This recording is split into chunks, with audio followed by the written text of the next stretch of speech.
Lovers flat. ये घटना दिल्ली में पढ़ने वाले अभिनव के साथ 2012 में घटी थी, जब वो 21 साल का था। अभिनव का दिल्ली यूनिवर्सिटी के हिंदू कॉलेज में एडमिशन हुआ था। दिल्ली आने के बाद कुछ दिन उसने अपने करीबी दोस्त राजीव के पीजी में गुजारे थे। राजीव अपने कॉलेज के दोस्तों के साथ रहता था। बहुत सारे लोग घर में होने की वजह से अभिनव को वहां पढ़ाई करने के लिए शांति नहीं मिलती थी, तो उसने अपने कैंपस के पास ही दिल्ली के विजयनगर में एक फ्लैट ले लिया था। पर उसे नहीं पता था कि उस फ्लैट में कुछ ऐसा है जो उसे कभी उस फ्लैट से निकलने ही नहीं देगा। अभिनव उस फ्लैट में संडे को शिफ्ट हुआ था ताकि वो आराम से सेटल हो जाए। शिफ्ट करते करते उसे एक कोने में 2 पुराने झुमके मिले। उसने ज्यादा ना सोचते हुए उन्हें अपने बिस्तर की साइड टेबल की एक पुरानी ड्रॉर में रख दिया। सामान इधर उधर करते हुए अभिनव इतना थक गया था कि बेड पर लेटते ही उसे नींद आ गई।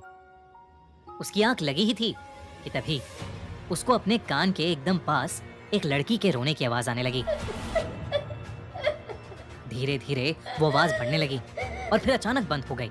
तभी उसको घर के एक कोने से किसी के जोरों से चिल्लाने की आवाज आई और उसकी आंखें खुल गईं। और जो उसे अभी तक एक बुरा सपना लग रहा था, वो हकीकत में उसके साथ हो रहा था। उसने हिम्मत करके आसपास देखा तो वहां तो कोई नहीं था, पर वो रोने की आवाज अभी भी आ रही थी। अभिनव ने कमरे से बाहर निकलने की कोशिश की तो उसके कमरे का दरवाजा जाम हो चुका था। वो रोने की आवाज सारी रात अभिनव को सताती रही, लेकिन जैसे ही सुबह हुई वो आवाज बंद हो गई। अभिनव उसके बाद दरवाजे के पास गया तो वो दरवाजा अपने आप ठीक हो गया था। अभिनव ने पूरा घर छाना, लेकिन कहीं पर कुछ भी अनयूजुअल नहीं था।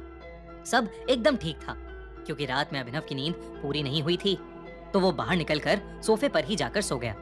कुछ देर सोने के बाद जब वो उठा तो उसने अपने दोस्तों को फोन करके पिछली रात के बारे में बताया, पर सबने उसको यही कहा कि ये जरूर उसकी थकान का नतीजा है और कुछ नहीं। उसने अपने दोस्त राजीव को अपने पास बुलाने की कोशिश भी की, पर क्योंकि उसके एग्जाम्स चल रहे थे तो वो उस दिन नहीं आ पाया। अभिनव को भी सबसे बात करके यही लगा कि वो सब उसका वहम है, लेकिन फिर भी दिन भर पढ़ने के बाद उसने डिसाइड किया कि वो उस रात अपने बेडरूम में नहीं बल्कि बाहर लिविंग रूम के सोफे पर ही सोएगा। पढ़ने के बाद सोफे पर लेटते ही उसे नींद आ गई।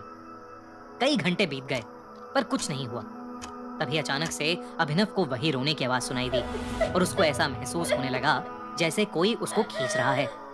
लेकिन जैसे ही अभिनव की नींद टूटी और आंखें खुली तो उसने देखा कि वहां कोई नहीं था। उसे लगा ये फिर से उसका वहम है और वो सब कुछ इग्नोर करके फिर से सोने चला गया। कुछ ही देर में दोबारा उसकी आंख लग गई, लेकिन थोड़ी देर में उसे वही रोने की आवाज सताने लगी और इस बार वो एक अजीब सी घुटन महसूस करने लगा। सारी रात उसके साथ यही होता रहा। अगले दिन अभिनव ने अपने फ्लैट के आसपास के लोगों से बात करने की कोशिश की, पर जो कुछ भी हो रहा था उसके बारे में उन्हें कुछ नहीं पता था, क्योंकि वहां पर रहने वाले लोग कॉलेज स्टूडेंट्स थे जो 1-2 साल पहले ही वहां आए थे। उसने परेशान होकर जब फ्लैट ओनर को कॉल किया तो उसका भी फोन नहीं लग रहा था। अभिनव ने सबकी सलाह मानकर एक साइकियाट्रिस्ट को कंसल्ट किया, जिसने उसके अलग अलग टेस्ट किए, पर उसे कुछ नहीं मिला। उस साइकियाट्रिस्ट ने अभिनव को समझाया कि कभी कभार भारी थकान और स्ट्रेस से ये सब हो जाता है और उसे कुछ स्लीपिंग पिल्स दे दी। Sleeping pills. पर अब उसको अपने सपनों में एक लड़की दिखने लगी थी जो जोर जोर से एक कोने में बैठकर रोती थी और सपने में अभिनव के लाख रोकने के बाद भी एक बिल्डिंग के टेरेस से छलांग लगा लेती थी। ऐसे सपनों से अभिनव की तबीयत दिन ब दिन बिगड़ती ही जा रही थी। उसके दोस्त भी बीच में उसके साथ रहने आए, पर उन्हें कुछ महसूस नहीं होता था, जबकि अभिनव को वही सपने हर रात आते थे। एक दिन अभिनव कॉलेज से आया और जोर जोर से रोने लगा, क्योंकि वो सारे इंटरनल्स में फेल हो गया था और उसके एग्जाम्स पास ही थे। अभिनव को यह डर था कि जो कुछ भी उसके साथ हो रहा था उसकी वजह से वो एग्जाम्स के लिए भी कंसंट्रेट नहीं कर पा रहा था। उस दिन वो घबराहट के मारे गिर पड़ा और जमीन पर ही सो गया। जब वो अगली सुबह उठा तो उसको विश्वास ही नहीं हुआ उसके साथ पूरी रात कुछ नहीं हुआ, बल्कि जब तक अभिनव के एग्जाम्स चले तब तक उसको ना ही कोई आवाज आई, ना ही वो सपना और ना ही वो दम घुटने का एहसास। और इसी वजह से अभिनव एग्जाम्स में बहुत अच्छा स्कोर कर पाया। अभिनव ने ये सब सेलिब्रेट करने के लिए अच्छा खाना मंगवाया, बेड पर लेटे लेटे लैपटॉप पर एक फिल्म चलाई और खाना खाते खाते सो गया। लेकिन उस रात फिर से उसे वही रोने की आवाज वापस आई। और जब अभिनव ने ध्यान से सुना तो इस बार आवाज रोने की नहीं बल्कि हंसने की थी। और उसको ऐसा महसूस हो रहा था जैसे किसी ने उसको कसकर पकड़ा हुआ है। उसने डर के मारे आंखें खोली तो उसने देखा कि उसकी छाती पर एक लड़की का हाथ था जिसका शरीर सड़ा हुआ था और वो उसके बगल में लेटकर उसको जोर से पकड़े हुई थी और मुस्कुरा रही थी। और वो लड़की और कोई नहीं बल्कि वही लड़की थी जो उसके सपने में हर रात आती थी और एक बिल्डिंग के टेरेस से छलांग लगाती थी। अभिनव ने खुद को वहां से निकालने की कोशिश की पर उसके लाख दम लगाने पर भी वो हाथ उसके ऊपर से नहीं हिल रहा था। घबराहट में अभिनव की आवाज भी नहीं निकल रही थी। अभिनव ने अपना सारा दम लगाया और वो किसी तरह उस बेड से उठा। वो घर से बाहर जाने के लिए भागा पर घर का मेन डोर खुल ही नहीं रहा था। तभी वो हंसी की आवाज रोने की आवाज में बदल गई। वो लड़की अभिनव के पीछे पीछे जब कमरे से बाहर आई तो अभिनव जैसे तैसे करके डाइनिंग टेबल के नीचे छुप गया। उसने जल्दी से अपने दोस्त राजीव को फोन किया। उसने राजीव को पूरी बात बताई और उसे फौरन उसके फ्लैट आने को कहा।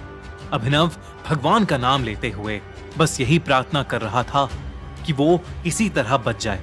लेकिन तभी वो लड़की डाइनिंग टेबल से उल्टी लटकी हुई अभिनव की आंखों के सामने आ गई। उसे देखकर अभिनव कांप उठा। उसका चेहरा भयानक लग रहा था। बाल बिखरे हुए थे और आंखें एकदम नीली पड़ी थीं।